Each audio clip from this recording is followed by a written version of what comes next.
ડીએનએની શોધ. ડીએનએ અત્યારે હાલ એટલું બધું પ્રચલિત છે, પ્રભાવી છે. સાદામાં સાદું અણુ બંધારણ ધરાવતો અણુ છે, તે છતાંય એકદમ ગૂઢ છે. રહસ્યમય ગુણધર્મો ડીએનએની અંદર રહેલા છે. તો આવા ડીએનએની શોધ કેવી રીતે થઈ, આપણે એને એક એક મુદ્દો લઈને સમજીએ. તો ડીએનએ જે છે એની શોધ કરી ફ્રેડરિક માઇસર નામના વૈજ્ઞાનિકે, અથવા ફ્રેડરિક મિસર. આ વૈજ્ઞાનિકે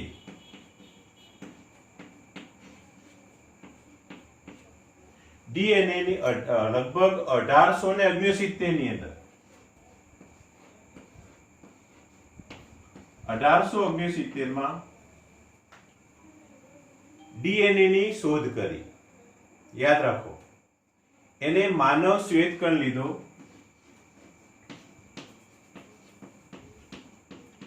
અને શ્વેતકણની અંદરથી કોષ કેન્દ્ર, શ્વેતકણમાં રહેલું કોષ કેન્દ્ર એને અલગ પાડ્યું, અને કોષ કેન્દ્રની અંદર એને એક પદાર્થ પ્રાપ્ત કર્યો,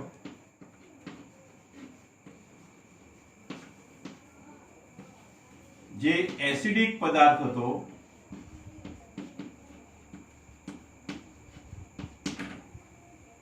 જેનું એને નામ આપ્યું ન્યુક્લિયન.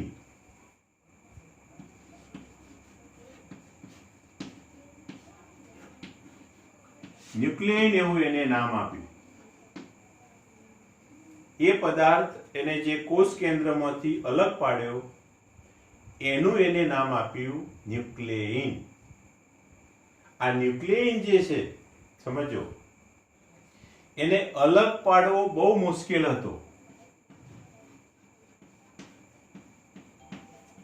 અલગીકરણ એક મુશ્કેલપૂર્ણ કાર્ય હતું, એક ટાસ્ક હતો, બહુ અઘરો ટાસ્ક હતો. એટલે અલગીકરણ કરવું બહુ મુશ્કેલ હતું, અને એના કારણે એનું અલગીકરણ ઝડપથી ના થયું.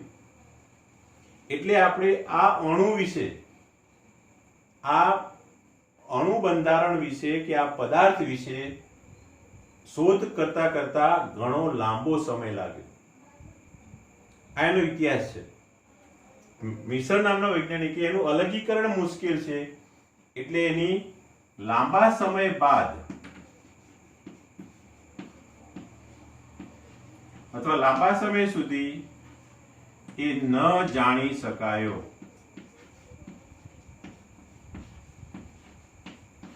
એને આપણે વૈજ્ઞાનિકો ઓળખી શક્યા નહીં કે આ પદાર્થ શું છે, કેવા પ્રકારનો છે, કારણ કે એને અલગ પાડવો જ બહુ મુશ્કેલપૂર્ણ પ્રક્રિયા હતી. પરંતુ જેમ જેમ એનું અલગીકરણ થતું ગયું, તેમ તેમ બે વૈજ્ઞાનિકો,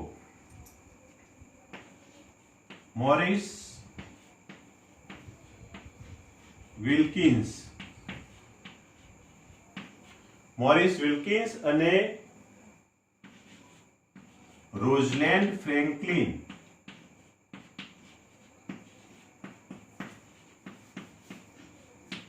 આ બે વૈજ્ઞાનિકોએ, મોરિસ વિલ્કિન્સ અને રોઝલેન્ડ ફ્રેન્કલિન નામના વૈજ્ઞાનિકોએ એક્સરે વિવર્તન,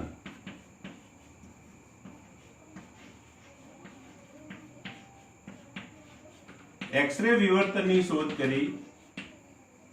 એટલે કે એમણે આ પદાર્થને એક્સરે પ્લેટ ઉપર ક્ષ-કિરણોના ઉપયોગથી એની ઇમેજ પાડી, જેને કહેવાય છે એક્સરે વિવર્તન. કયા બે વૈજ્ઞાનિકોએ? મોરિસ વિલ્કિન્સ અને રોઝલેન્ડ ફ્રેન્કલિન નામના વૈજ્ઞાનિકોએ ડીએનએ ની એક્સરે વિવર્તન પ્લેટ ઉપર એનો ફોટોગ્રાફ પાડ્યો, અને એના આધારે 1953 ની અંદર 1953 માં વોટસન અને ક્રિક નામના વૈજ્ઞાનિકોએ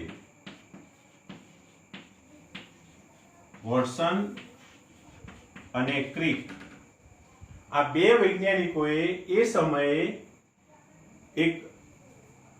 આ બંને વૈજ્ઞાનિકોએ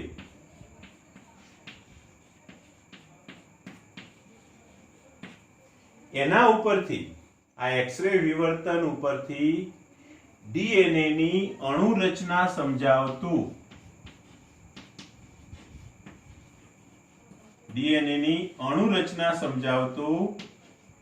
એક મોડલ એમને શોધી કાઢ્યું, એક મોડલ એમને તૈયાર કર્યું, જેને કહેવાય છે ડીએનએ નું દ્વિકુંતલમય રચના,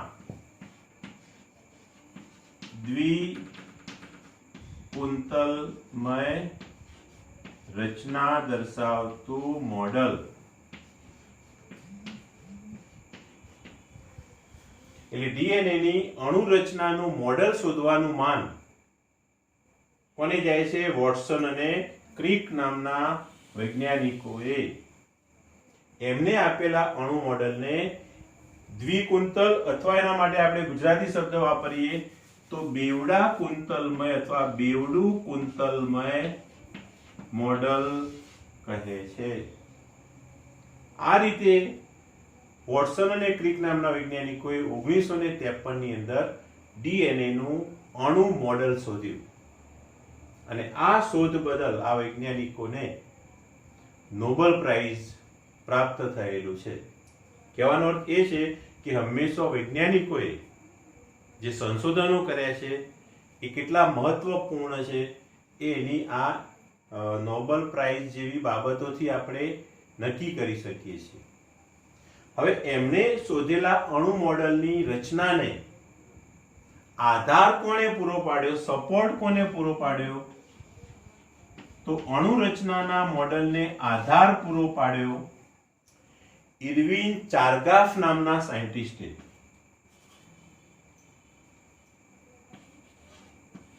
ઇરવિન ચારગાફ આ વૈજ્ઞાનિકે ડીએનએ ના અણુ મોડલને આધાર આપતી, ડીએનએ ના અણુ મોડલને સાચો ઠેરવતી, સાચું બનાવતી કેટલીક આધારભૂત માહિતી પૂરી પાડી, જેને આપણે ચારગાફ રૂલ્સ કહીએ છીએ. યાદ રાખજો, એને ચારગાફ નિયમો તરીકે ઓળખવામાં આવે છે. તો ઇરવિન ચારગાફ નામના વૈજ્ઞાનિકે એક બાબત આપી કે ડીએનએ ની અણુરચનામાં જે નાઇટ્રોજન બેઝ જે પેર બનાવે છે એ નાઇટ્રોજન બેઝ પેરની સંખ્યા અને પ્રમાણ એ અચળ હોય છે. ખાસ યાદ રાખજો, ઇરવિન ચારગાફે એક નિયમ આપ્યો કે ડીએનએ ની અણુરચનામાં નાઇટ્રોજન બેઝ જે બેઝ પેર બનાવે છે, કયા બેઝ પેર બનાવે છે? તો એડેનિન સાથે થાઇમિન પેર બનાવે છે. તમે જુઓ, એડેનિન સાથે થાઇમિન અને ગ્વાનિન સાથે સાઇટોસિન. તો આ જે ચાર નાઇટ્રોજન બેઝ છે એને ધ્યાનમાં રાખીને ચારગાફ નામના વૈજ્ઞાનિકે ડીએનએ ના અણુ મોડલને આધાર પૂરો પાડ્યો. તો એ ઇરવિન ચારગાફ રૂલ્સ કહેવાય છે અને એના આધારે ડીએનએ ના અણુ મોડલને સપોર્ટ મળ્યો અથવા તો એને જેને કહીએ તો એક આધાર તરીકે એની માહિતીને લેવામાં આવે છે. હવે ઇરવિન ચારગાફના જે નિયમો છે એ આપણે અત્યારે ભણવાના નથી. યાદ રાખજો, તમારે આપણા અભ્યાસક્રમની અંદર એના નિયમો ભણવાના નથી, પણ એના નિયમોને આપણે સમજીએ એક એક્સ્ટ્રા બાબત તરીકે.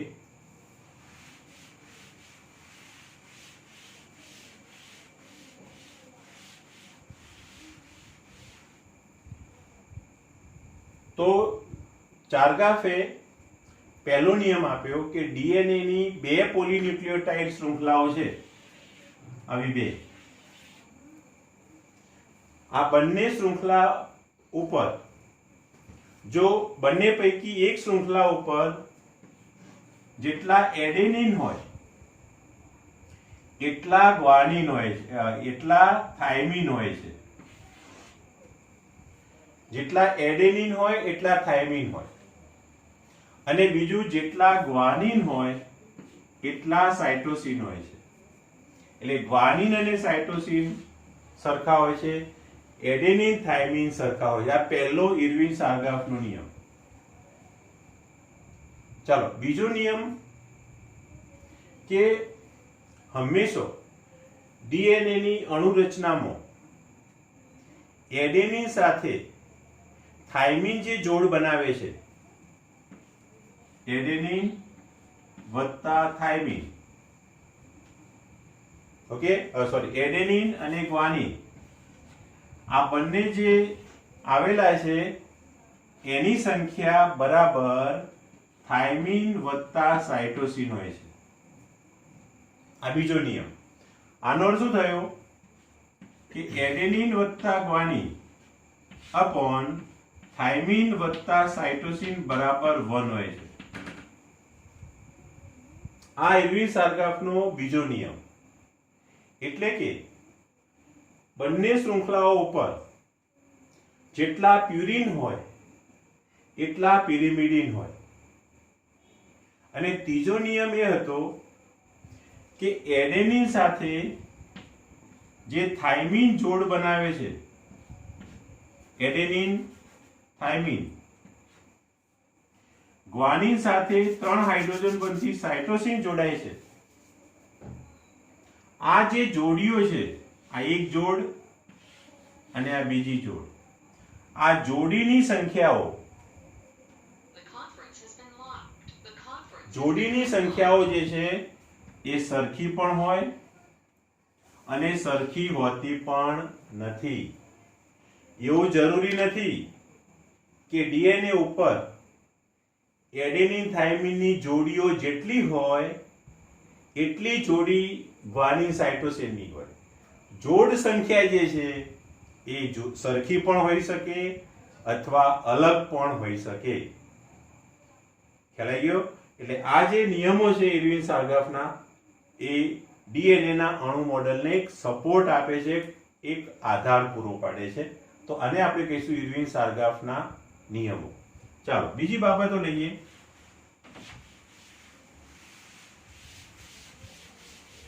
હવે ડીએનએ ના અણુની અંદર ડીએનએ નું આખું જે અણુ મોડેલ આપવામાં આવેલું છે એની કેટલીક ખાસિયતો આપણે સમજીએ ડીએનએ ની રચનાના સંદર્ભમાં. કે હંમેશા ડીએનએ ના અણુની અંદર જે જુદી જુદી લાક્ષણિકતાઓ ઉત્પન્ન થાય છે એ લાક્ષણિકતાઓનો આધાર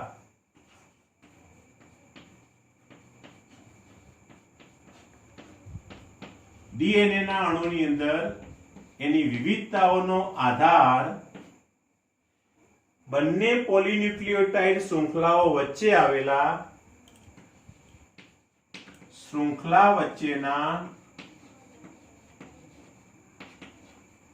નાઇટ્રોજન બેઝ છે.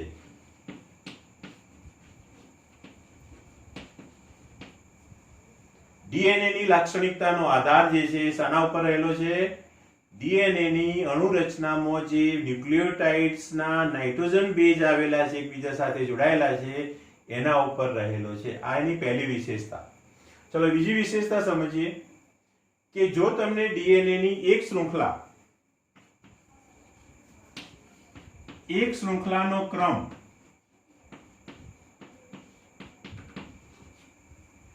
બે શૃંખલાઓ પૈકી એક શૃંખલાનો ક્રમ જો આપેલો હોય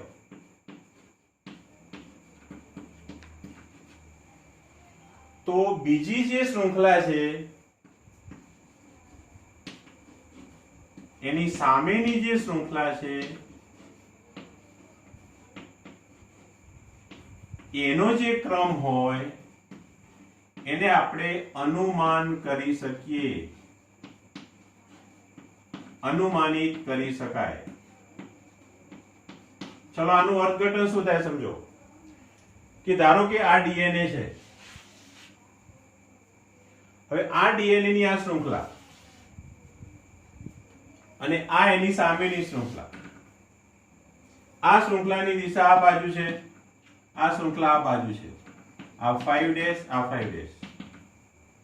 ઓકે. જો તમને એક શૃંખલા ઉપરનો ન્યુક્લિયોટાઇડનો ક્રમ આપેલો હોય, ધારો કે આ અહીંયા ન્યુક્લિયોટાઇડ એડેનિન છે, અહીં થાઇમિન છે, અહીં ગ્વાનિન છે, અહીં સાઇટોસિન છે, અહીં સાઇટોસિન છે, અહીં એડેનિન છે. આવો ક્રમ તમને એક શૃંખલા ઉપર આપેલો છે, તો તમે પિતૃ ડીએનએ ની બીજી શૃંખલા ઉપરનો જે ક્રમ છે એ શોધી શકો. દાખલા તરીકે જો અહીંયા એડેનિન છે, તો આ શૃંખલા ઉપર એડેનિન સાથે પેર બનાવે થાઇમિન. થાઇમિન છે તો પેર બનાવે એડેનિન. ગ્વાનિન છે તો પેર બનાવે સાઇટોસિન. સાઇટોસિન છે તો ગ્વાનિન. સાઇટોસિન છે તો ગ્વાનિન અને એડેનિન છે તો થાઇમિન. એક શૃંખલા ઉપરનો જો ક્રમ આપેલો હોય તો બીજી શૃંખલા ઉપરનો ક્રમ અનુમાનિત કરી શકીએ. કેમ? તો આ બંને શૃંખલાઓ છે એ એકબીજાની પ્રતિકૃતિ છે. પ્રતિકૃતિ કહેવાય. પ્રતિકૃતિ એટલે ઇમેજ, સામેની તરફ પણ સમાન છે. ઓકે. ચલો લાસ્ટ બાબત કે ડીએનએ ની અંદર જો એક શૃંખલા નવી શૃંખલા ઉત્પન્ન કરે, ધારો કે આપણે આ બે શૃંખલામાંથી એક શૃંખલા લઈએ, આ ઉપરની, જેની ઉપર ન્યુક્લિયોટાઇડનો ક્રમ આવો છે adenine, thiamine, guanine, cytosine, cytosine, adenine. આ શૃંખલા મેં અહીંયા લીધી. તો આ શૃંખલા જ્યારે નવી શૃંખલા ઉત્પન્ન કરશે, એ નવી શૃંખલા જે ઉત્પન્ન થશે એ આના જેવી જ હશે, બીજી શૃંખલા જેવી જ હશે. અને જો આ બીજી શૃંખલા છે એ નવી શૃંખલા ઉત્પન્ન કરશે તો એ પહેલી શૃંખલાના જેવી જ ઉત્પન્ન કરશે. એટલે કે જો ડીએનએ નવું ડીએનએ ઉત્પન્ન કરે છે તો જે પિતૃ શૃંખલા છે, પિતૃ શૃંખલા,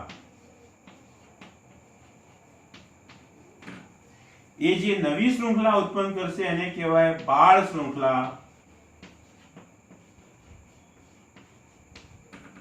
તો પિતૃ શૃંખલા જે નવી શૃંખલા ઉત્પન્ન કરશે, બાળ શૃંખલા, એ પેલા બીજા કુંતલના જેવી જ હશે. ખ્યાલ આવે તમને? આ બે પિતૃ શૃંખલાઓ છે. આ પિતૃ શૃંખલા નંબર 1, આ પિતૃ શૃંખલા નંબર 2. એમાંથી એક પિતૃ શૃંખલા આપણે લીધી, તો આ પિતૃ શૃંખલા જે નવી શૃંખલા ઉત્પન્ન કરશે, બાળ શૃંખલા, એ કોના જેવી હશે? પિતૃ ડીએનએ ની બીજી શૃંખલા જેવી. અને બીજી પિતૃ ડીએનએ ની શૃંખલા નવી શૃંખલા ઉત્પન્ન કરશે, એ કેવી ઉત્પન્ન કરશે? પહેલા બાળ ડીએનએ જેવી. ખ્યાલ આવી ગયો? એટલે આ જે બાબતો છે એને આપણે કહીશું ડીએનએ ની સામાન્ય બાબતો. વોટસન અને ક્રિક નામના વૈજ્ઞાનિકોએ ડીએનએ ની આખી જે અણુ રચના સમજાવી, અણુ મોડેલ સમજાવ્યું, એ ડીએનએ ના અણુ મોડેલની જે ખાસિયતો છે એ આપણે હવે ભણીશું.